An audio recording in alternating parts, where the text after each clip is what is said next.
good to be back. It's very good to be back. I was just speaking with one of my good friends from college, Pastor Bob McGee down in Arizona last night, and he said, tell the congregation this. He said, tell them you love them. I love you guys. And he says, you're welcome at my place anytime. He said, tell them that. I said, well, okay, I'll tell them you're welcome at the camp anytime. You wouldn't all fit in my house. Anyway, you guys are a challenge for me because you've heard all my talks, and every time I come here now I have to come up with something new. And I'm not very good at that because I had some time yesterday and I wouldn't want to say I frittered it away, but I didn't utilize it quite as much. And it was just this morning before I got in the shower when I said, I'd asked Pastor Don yesterday, do your speakers always have a PowerPoint? And he says, no, it's okay. You don't need one. So I thought, okay, good. But this morning, just before I got in the shower, I thought, I need a PowerPoint. So I zipped downstairs and then made up a small one and tried to find the pictures I wanted. And there was one that I needed to go to the Canadian Adventist Messenger archive section. By whatever reason, it wouldn't let me into that one. And then I searched through all these years for this certain picture, and it wouldn't let me find it. So anyway, it's very minimal. But anyway, this talk, Pastor Don asked me quite a number of months ago, and I kept thinking, what am I going to talk about? What am I going to talk about? And so this one idea kept coming back, and it was when I cried out to the Lord. And so you're going to hear a story about pertaining to that happened many years ago. And then I thought, well, that's too short. I better come up with a few more stories. So in essence, you're getting 3 stories today. I'm a story guy. Jesus told parables, and everyone loved them, and I'm kind of a story guy too. But I wanted just to give you a little tiny Camp Hope update, if that's okay. Did you guys get some wind this week here? Yes, we got it at the camp too. Trees came down, and on the main power line into the camp on our service road there, it broke our main power line in. And in 3 other places on the camp, it came down on the wires. 1 telephone pole broke. Some roofing kind of blew off the ABC, and there's trees down and branches down, and so Thursday, I spent a lot of time on the phone trying to get our electrical contracting companies to come in and fix. So finally, at about 6 o'clock or thereabouts, the one company we typically use, True Line Power, they came in and fixed the main power in. But the power was out in the area, so that still didn't get us power. We started the generator up. We have an old generator there that we need to replace, and we've been wanting to replace. And then later in the day on Friday, it chewed up the belts on there for some reason. And we have a group there. There's a memorial there for someone this weekend, and they were supposed to get a dinner. But with no power in the lodge, it was going to be hard to operate the stoves and the ovens.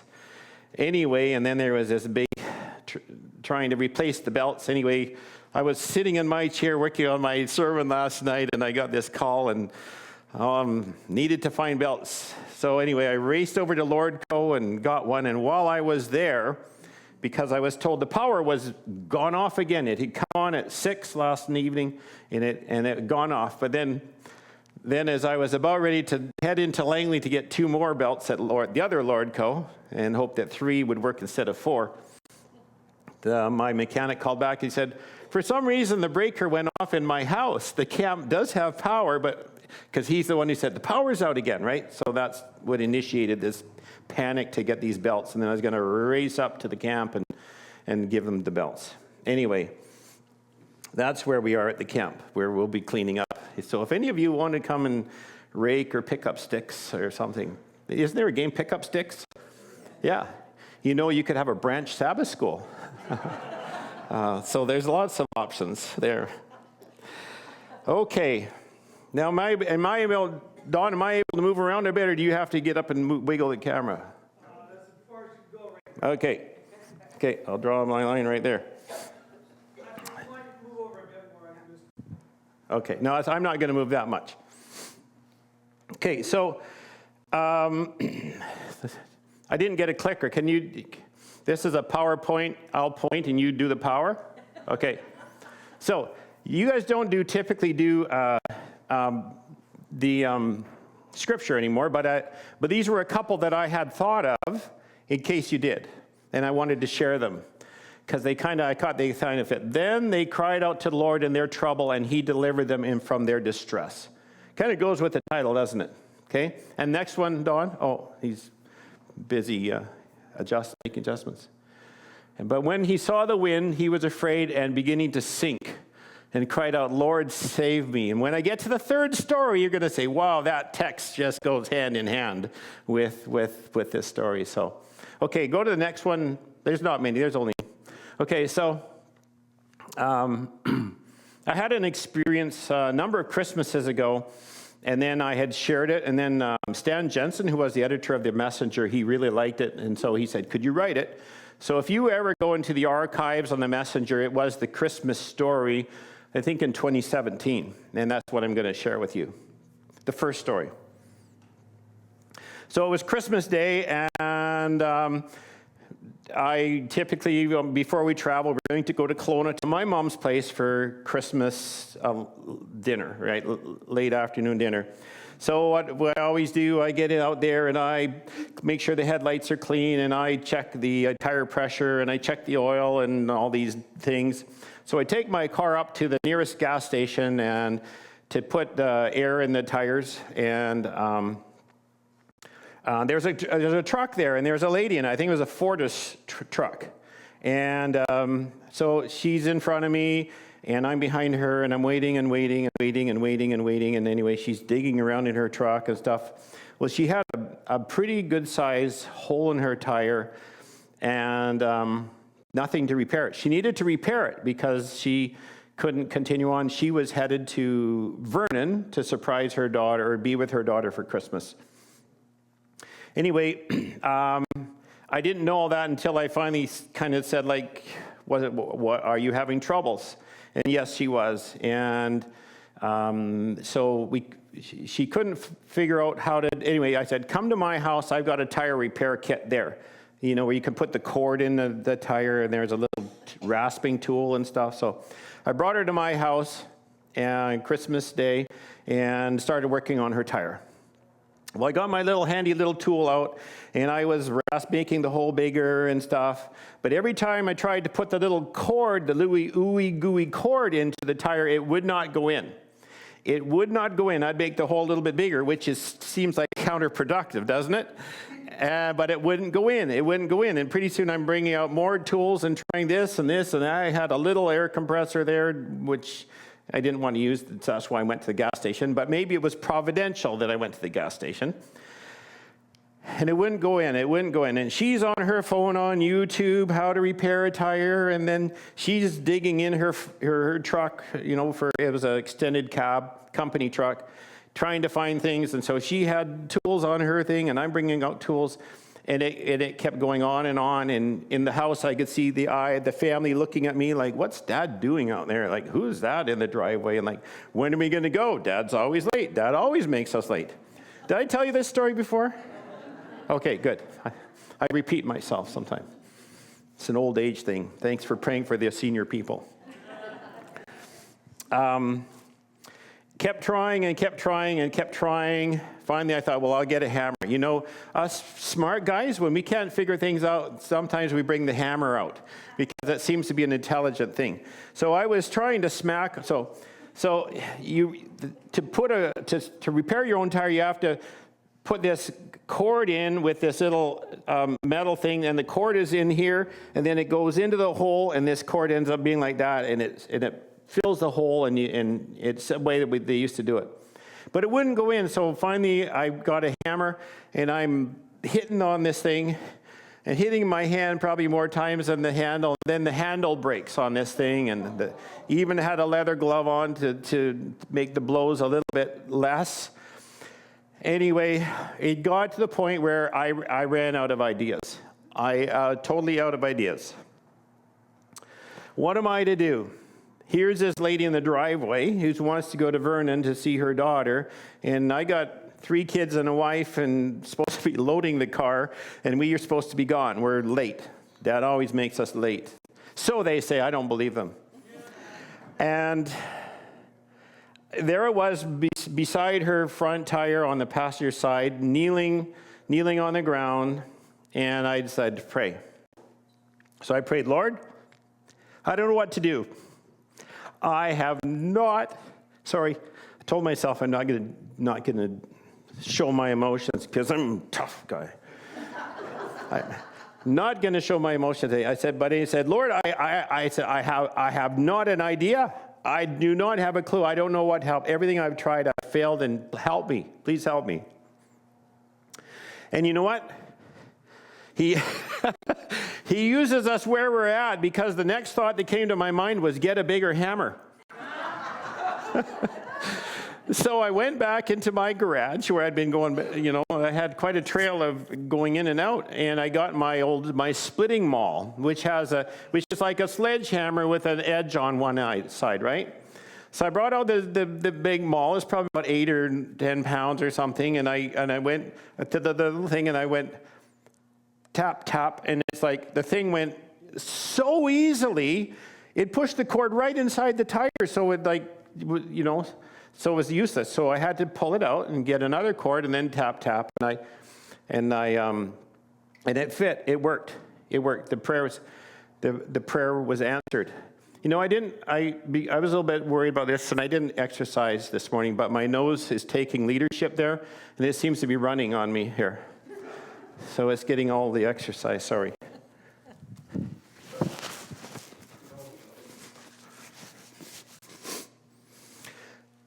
So in that case, when I cried out to the Lord, I didn't literally cry out, but I prayed.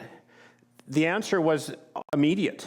I felt it was immediate. And it wasn't until later, as we were driving up to Kelowna, that I was thinking about it, and I thought, wow, that was an answered prayer. Like, literally, I hadn't thought of everything I tried, my human efforts failed. They all failed. But as soon as I prayed and that thought popped in my head, it worked just like that. So on that time when I cried out to the Lord, I got my answer, right? Second story, second slide. Anyway, if you go to...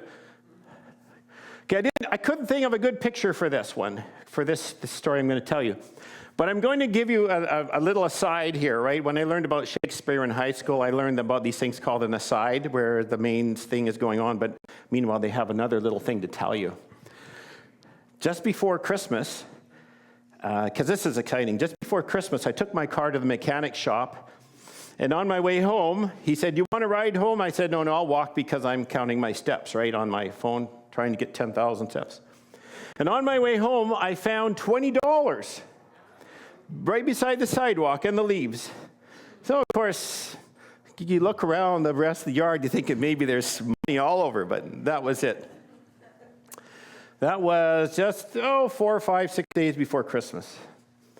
Anyway, that Christmas we were up in Kelowna, and it turns out that the pastor, one of the pastors up there, needed someone to fill in. So on the 2 days after Christmas, which is the 27th, I spoke at the little Orchard City Church. And in offering time, I remember finding the money and thinking, oh, wow, what can I do with this now? Maybe, hey, I could buy 10 coffees at Tim Hortons or this, thinking of things for myself, what I could do with the money. But when it came offering time on December 27th in the little Orchard City Church, and I took my wallet out and opened, I still carry cash. I'm an old school guy, I like cash. I opened up the wallet, and there was this 20 still folded up. This wasn't the same 20, because that was in the offering plate. Folded up into 4 pieces in my wallet, and I thought, I didn't go through all the text, but I remember thinking, you can't outgive the Lord, and return your tithe to the storehouse, and cast your bread on the... And all those texts just flashed through my mind, and I kind of thought, if I give this, I wonder if the Lord will bless me. It's kind of a shallow thought to think that in a way, but anyway, so I took the 20 out without any thought, and I put it in the offering plate. That was the 27th. On New Year's Day, my kids, my son-in-law and daughter and granddaughters are from Denmark, and they made it up, and we're going to spend 9 or 10 days with us. So on New Year's Day, we went to the local ice arena, and we were skating around with them and stuff. And when it was over, we watched some hockey and for a minute, some little guys and stuff. Came out. On the way to the car, just before we got to the car, I'm kind of a guy that keeps my eyes on the ground. And lo and behold, I found that. I found $100 on the ground. Now, just about a half hour before that, my daughter, anyway, the older, my kids and they'd walked right by there and they hadn't seen it because our cars were parked right beside each other and they had to use the same exit. So they would have had to really pretty much walk by it. And as we were walking out, my two granddaughters and my daughter, they were right in front of us and they walked right by it. I'm going to have to teach them how to keep their head down, I guess. Okay, so was this an answer to prayer? Was this an answer to God, to my little unspoken challenge about if I give my $20? Because I'll tell you, in 23,740 days of my life, I have never found $100. Okay, 23,740 days. But 5 days after I gave my $20, I found $100. And I thought, okay. So I ended up giving this to a school in the Philippines where they train people to become teachers and pastors and things like that. And then I'm thinking, okay, now what's next? My eyes are on the ground everywhere I go. But I don't know, maybe it comes in different ways. My mom gave all of us kids a little donation recently, which was it's a nice mom thing. And I was blessed by that. I'm thinking, was that it? Or we had some heavy rains at the camp, and then there was some flooding, but the flooding happened in the field beside the camp and not on the camp. I'm thinking, maybe God's blessing us. In 2007, the camp got flooded. And this year we didn't. The neighbors got the flooding blessing. So, I don't know. Anyway, that was my aside. Now we're back on course again. Okay, and so when I was living in Port Hardy, I loaned a couple friends had a business and buying and selling vehicles and stuff, and they were taking vehicles down to the States, and it seemed to be doing well. Anyway, I loaned them a little bit of money, and $10,000, getting some good interest. Anyway, it wasn't quite as lucrative as it should have been, and pretty soon, in effort to get my money, I put in some more money. And then I put in some more money, and then I loaned him some more money, which I know I look like a clown by saying that, but at the time it seemed like very viable. Anyway, there came a time when all of a sudden all the money that even the temporary money from my line of credit, it kind of disappeared. So right when fishing was looking like it was ending and we were starting to think about what are we going to do for the rest of our lives, we're going to have to start careers, maybe we're going to have to move, all of a sudden there was $70,000 in my life that wasn't there anymore. $40,000 was from my line of credit based on the value of the house. And that's not a good feeling. Not a good feeling at all. I can remember at that time, when I was sleeping, that was my favorite time because I was unconscious and I was not thinking about this, right? It just seemed horrible. I mean, that's a lot of money, right? And this was in the mid-90s, so money was even worth more then, however that goes. And I remember praying, crying out to God, meeting with the pastors and having a special prayer session. And it just didn't seem like there were any answers were coming. And it's like, oh man, we're going to maybe have to move, life is going to change, and all this stuff. And now all of a sudden, if we sell the house, we're going to have to leave X amount of dollars at the bank because we owe the bank because it's on the line of credit. And it didn't seem like there was any answers. It was not coming. There was no clear answer coming. I'm thinking, okay, I read different things. If I forgive these people, then it'll come back. And I tried that. It didn't work. Nothing worked. There seemed like there was no answer coming. But as I was thinking about this just the other day and over the last week or two, I think, okay, here I am thinking about retirement. I own my home down here. Maybe my answer to prayer has been that it's taken 25 or 30 years because we've kind of regained our balance, right? We've kind of gotten back where we should be. So that's story number 2. Okay, next slide. Now, I can't come here without telling at least one fishing story. So back in 1977, I was able to go commercial fishing.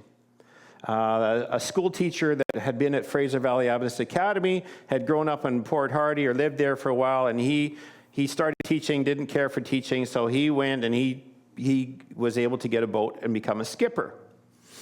So he contacted my mom to ask if my brother, he's a year older than me, and said, could he come? Well, my mom talked him into taking me too. I was a big kid for my age. And so he said yes, so we went fishing. Didn't know anything about fishing.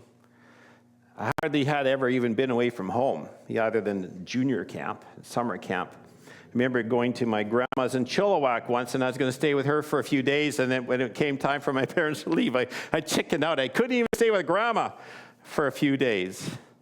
So we were kind of homebodies. But here we are, coming out on an old boat that was built around practically the turn of the century, and skinny as can be, and old as the hills, and here we are learning to fish.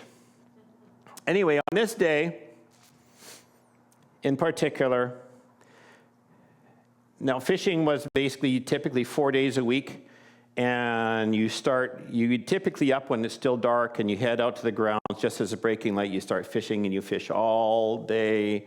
Days are super long. They're even longer up there on the northern part of Vancouver Island and beyond than they are here. And there was very little automation, and there was a lot of pulling lines in and stuff, and every morning your hands would be like this, and you had to put them in a bucket of water to kind of free them up and stuff. And for a 16-year-old kid, we were tired. Long days like that, you longed for sleep. Any chance you could get, you'd be lying down in a minute, you'd be asleep. Well, on this one particular day, we hadn't been catching much fish, and they decided to stop just a little bit early. We're going to go into this little bay and anchor up. We're going to take down our little, you can't see it here, but there's a little boat. All these boats had like a 16 to 18 foot wooden or aluminum skiff. And we were going to take the skiff, and we were rowed to the beach, and we had a little bonfire. Nothing like having a bonfire on the beach. And that's what we did. Oh, no, actually, I need to back up. Sorry. The crew's quarters, the skipper would sleep here in the wheelhouse. This is a really old boat. The newer ones are much bigger, much more modern, much, much nicer. But these ones back in the day, down in here in the bow section was the forecastle. Okay? And there were 4 bunks down here. And how we would typically get there was you had to go in the kitchen, lift up this board, or the galley, and to go down these little steps, which would put you in the engine room. And you'd have this large diesel engine. Ours was a Jimmy, or a GM. They called them Jimmy. They called them screaming Jimmies because they're so loud. You'd have to go down there and earmuffs or something because they was so loud, and you'd walk by this thing, and and you'd try not to touch anything or get any fingers, and you go through this little folding door, and you'd get into this little area here. And it wasn't the Hilton. there was one little lid here or hatch, and that could be open, and that was the only other way out. So, but when you're in there, and there was nighttime or whatever, it was so dark you couldn't see your hand like this. And fortunately, I had bought a flashlight, and it was a yellow Ever-Ready waterproof flashlight. I remember that flashlight. It was very important to me. And I kept it by my bunk because sometimes at night I would wake up and I wouldn't remember where I was or what the situation was, and I'd be kind of in a semi-panic. You remember you talking about PTSD, well, I'm getting there. And so I'd find my flashlight, I'd turn it on, and, okay, I know where I am now, right? And you'd kind of go back to sleep. Anyway, so on this day, we'd gone to the beach, and I'd taken my little yellow flashlight. It was my companion. And we went on to the beach, had our little fire, then we rowed back to our boat. Got downstairs to the bunk, and as we were about ready to climb into bed, I can't find my little yellow flashlight. So I said to my brother, who was the guy that would row the boat, I said, can we go back? Of course, we didn't want to. We wanted to get to bed, but we did. We rowed back to the beach, and right along where the waves kind of come in, there was my little yellow flashlight just bobbing in the water right on the edge. Grabbed it and brought it back. Unbeknownst to us, in that little bay, and it was, I forget the name of the bay, but it was right behind a place called Lizard Point on Malcolm Island. There were tides are bigger, right? Sometimes the tides are little, sometimes they're big, and it was big tides this time of the month. And in the morning, the tide had gone out so much that quite a number of boats that were there, the hull was on the bottom. We were still upright and everything, but we were on the bottom. And so you start your engine up and you start to move or try and go, but you couldn't go because you were in the mud, right? So the boats that were smarter and had anchored in deeper water, they were throwing them a line, and they were pulling these guys out of the mud back to deeper water.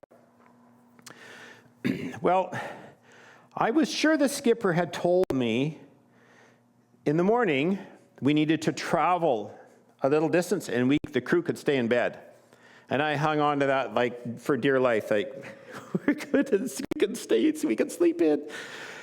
Anyway, in the morning he got up, and I'm staying in bed, and I just heard a lot of commotion. Normally he would get up, go up to the bow of the boat, start the engine, go to the bow, and bring in the anchor, right? There's an anchor winch there, and bring the anchor up, the chain and the cable and all that stuff.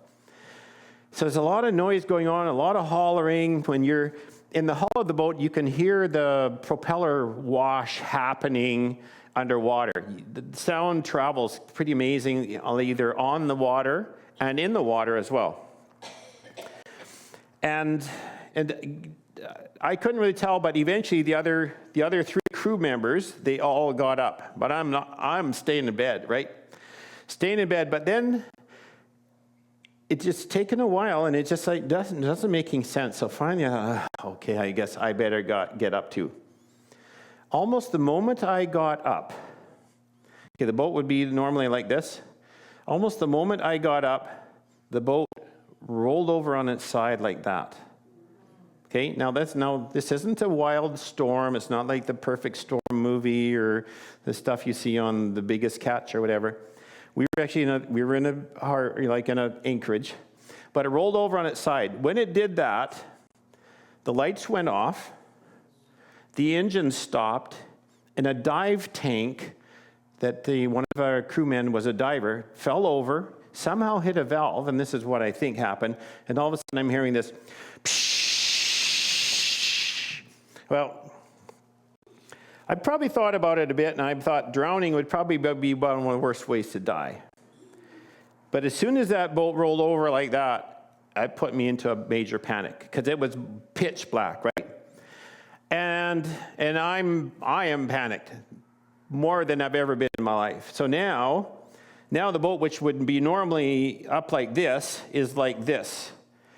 And so the little hatch that would be normally right here is not right there. But I'm not thinking clearly, and so I am trying to stand on the bottom bunk so I can reach this hatch, and I'm pushing up. And I'm crying, this is where that other text, I am crying out to the Lord.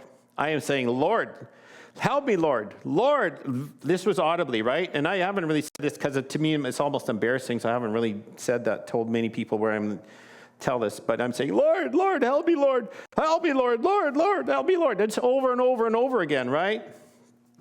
And I cannot find that hatch. And I couldn't really tell right then, but the boat was starting to settle, right? It went like this, and then the stern's going down first, and it's starting to settle down. It's taking on water, and water's coming in. And so then the thought, fortunately, the thought comes to my mind, get your flashlight. So that little flashlight that had been bobbing in the waves the night before, securely over I was able to, go, whatever, found it, turned it on. Oh, it's over there. So I was able to get that hatch open, fling it open. And I will tell you, daylight has never looked better prior and since. To see that daylight, I scrambled out of there so fast. Now, this is an immaterial part, but when, that area was cruise quarters, usually pretty hot because it was so close to the engine room, right? So I only had my underwear on, but I popped out of there. I wasn't going to go back for my wallet. I wasn't going to go back for a knife or anything. No way. Leave everything behind. I scrambled out of that thing so fast. I ran down the side of the boat now, not where you'd normally walk, but on the actual side of the boat, into our little skiff here, which was now tied to here. And I just jumped in there. And when I got there, I heard the skipper say, "Where's Bill? Where's Bill?" And they said, "Oh, he's out." Now, I'm wondering as I think about this, what would have happened if I didn't have my flashlight? What would have happened? So the only other way out would have been to retrace the steps down past the engine and then come up through that little tiny stairway here. If I would have waited, if I hadn't have found it and hadn't have found the hatch, and hopefully I would have by then, would I have had the wherewithal because it didn't take too long before the boat was totally full of water. Would I have tried to swim maybe through the water and try and find the other hatch, or would my skipper come for me? I don't know. But anyway, we don't necessarily have to go there. But anyway, I scrambled out and I stood in that skiff and I just stood there. But then there's the boat, and the other people were running around trying to grab things. I know we had a little jar with some cash, and someone grabbed that, but we didn't go. No one went down in to find anything else from the little area there. And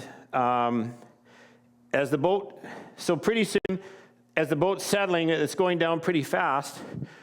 And as you can imagine, on its side now, all four of the other crew were right up here. It's like, like the people in the time of the flood. They ran up to the highest point and hoped the water. Pretty soon they're up there and they're singing, "Bring the skiff, bring the skiff, bring the skiff." Well, someone had tied the skiff, whoever tied it to the side of the boat, as the boat's on its side, as it fills up with water and sinks, then it rights itself. So my little skiff that I'm in, as it rights itself, all of a sudden it's going like this.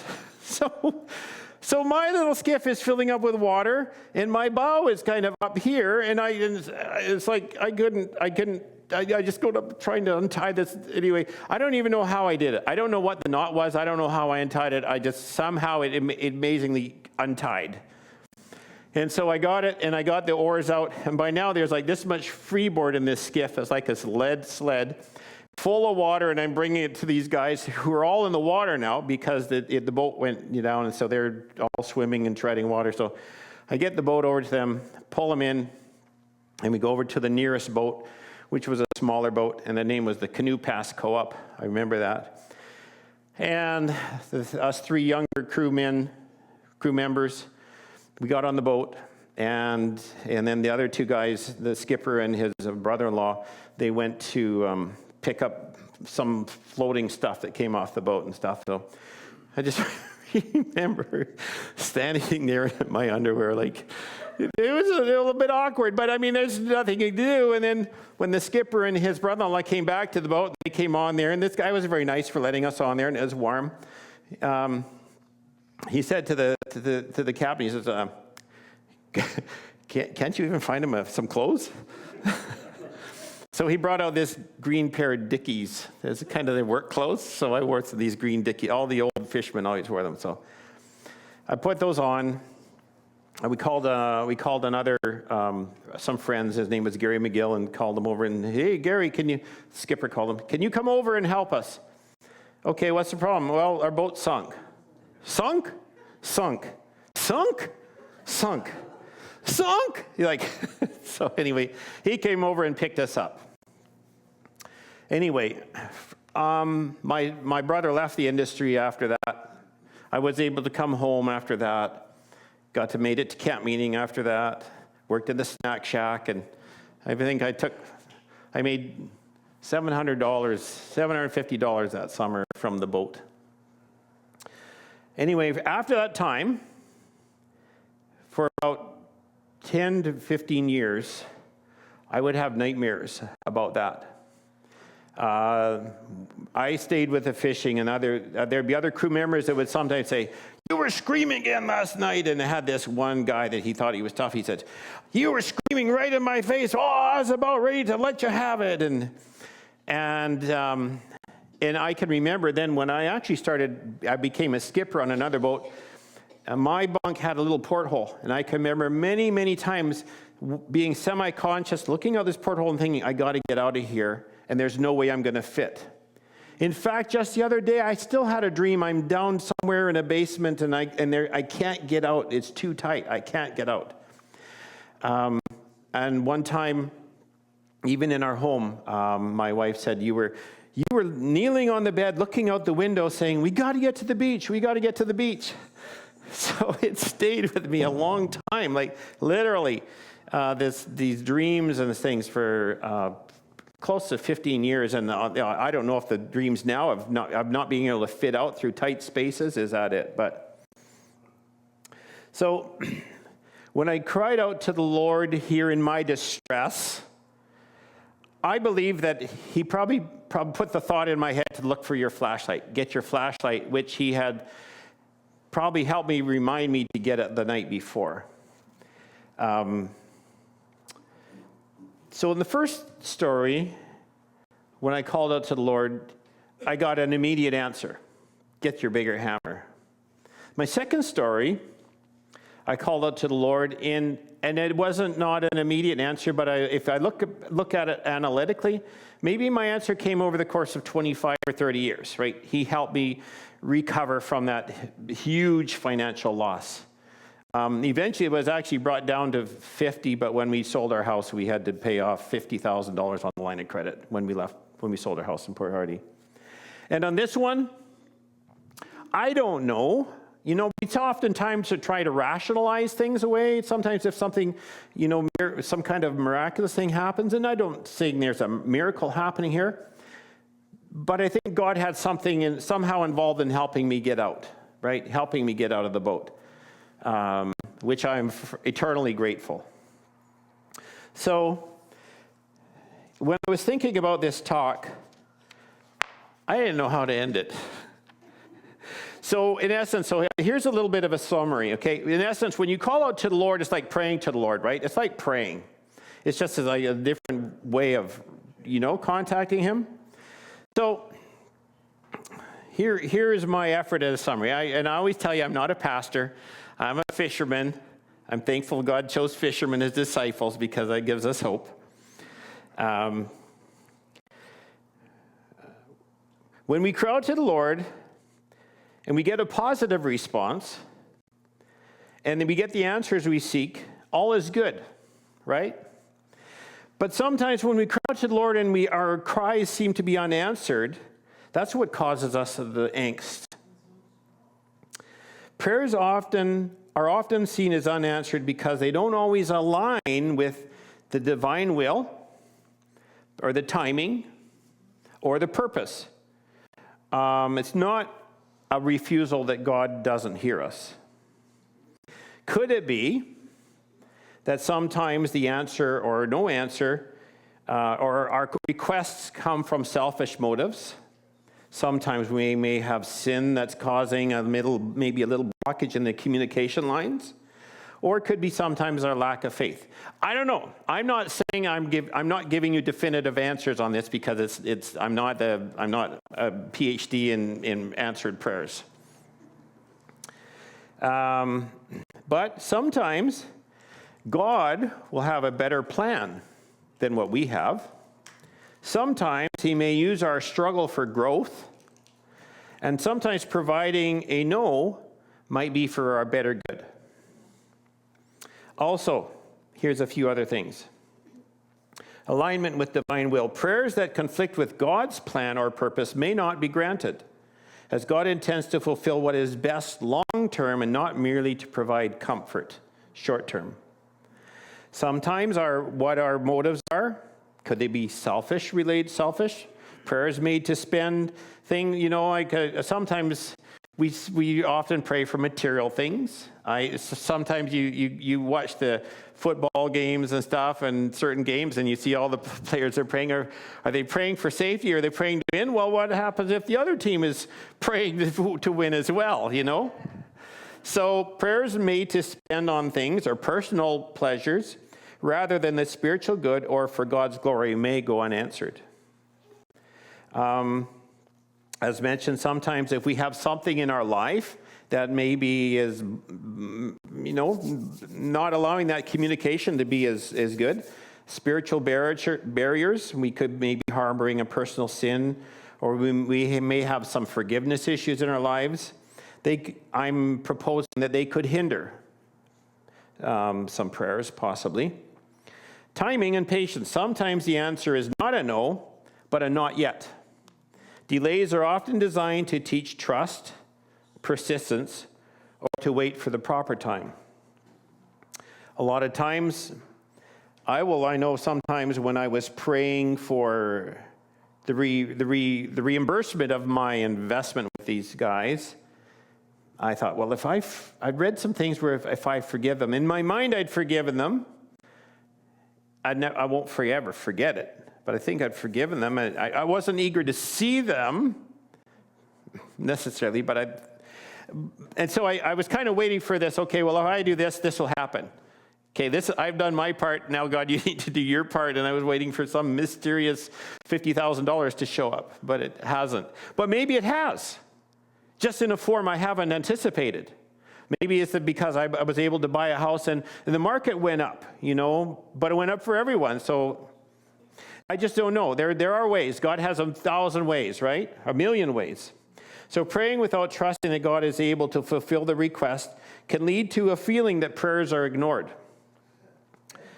Also, lastly, prayer is intended to align human hearts with God, not to act as a mechanism for controlling or manipulating circumstances. So I'm going to leave you with this. I firmly believe that every prayer is heard. God, he's just not going to select. He's not going to say, I only hear you. No, he will hear every prayer. But the response can be, usually typically, and you've probably heard this before, can be a yes or a no or wait, based on a higher, unseen purpose that we just don't know about. So, thank you all. I don't have a closing slide, so that's it. But just want to encourage you to call on the Lord, cry out to Him, as in those texts, in your distress. But I don't wait till the end. Don't wait till the distress. Don't forget, God loves to hear from you all the time, not just when things are going sideways or backwards, or when trials come our way. He wants to hear and develop that special relationship with each one. Thank you. Amen.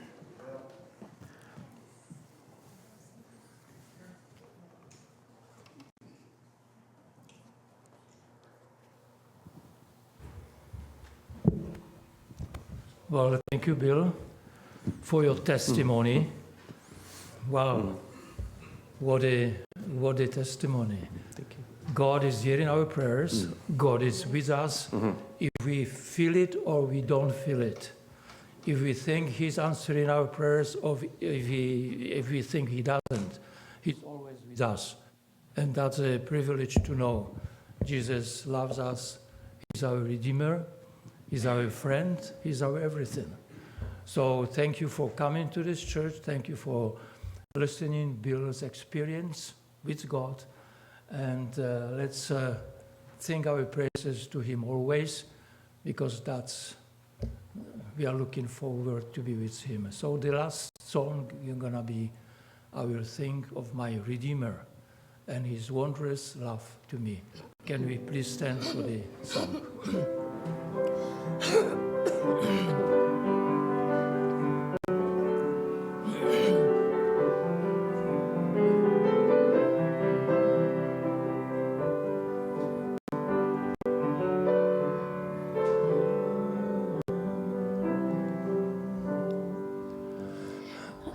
I will sing of my Redeemer and His wonder love to be. On the cross He suffered from the curse to set me free. Sing of my Redeemer, with His blood He purchased me. On the cross He sealed my pardon, paid the debt and made me free. I will tell the wonder story, how I lost estate to save.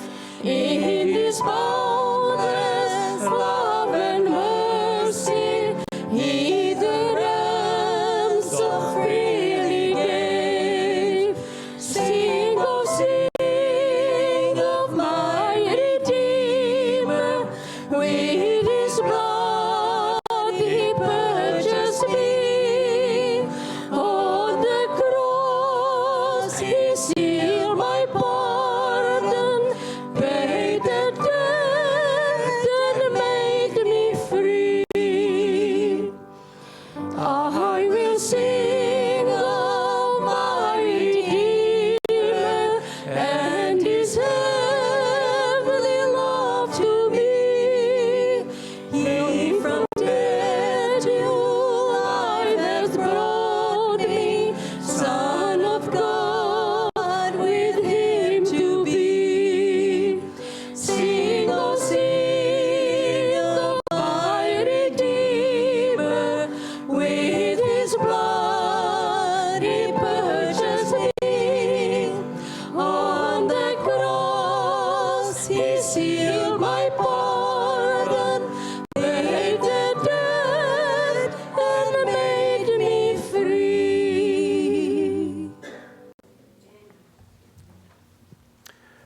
There'll be a fellowship lunch here. All are invited.